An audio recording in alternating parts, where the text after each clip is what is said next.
গোয়ায় এসেছি আর শ্যাকে যাব না সেটা তো হতেই পারে না, গোয়া মানেই শ্যাক। তাই আমরা আগে রেডি টেডি হয়ে বেরিয়ে পড়লাম, পৌঁছে গেলাম কালাঙ্গুট। আর বাগার মাঝখানে অনেকগুলো শ্যাক আছে, আমরা একটা পছন্দ করে বসে গেলাম একটা শ্যাকে। প্রচণ্ড হ্যাপনিং, আর কালাঙ্গুটে এরকম প্রচুর শ্যাক রয়েছে, এত হ্যাপনিং, এত ভালো লাগে। পুপাই তো ভীষণ আনন্দ করেছে।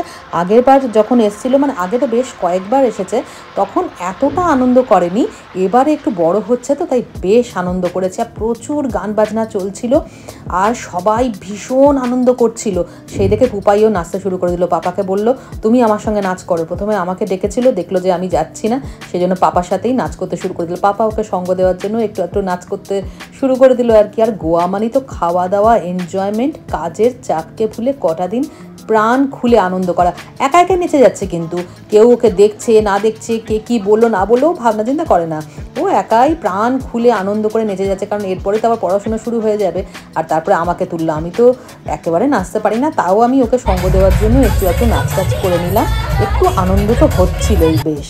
আর পাশাপাশি সব টেবিল, আর বেশ আনন্দ হয় কারণ সামনে সমুদ্র, সমুদ্র দেখতে দেখতে, চাঁদের আলো দেখতে দেখতে আপনি ওখানে অ্যালকোহল নিতে পারেন, অ্যালকোহল নাও নিতে পারেন।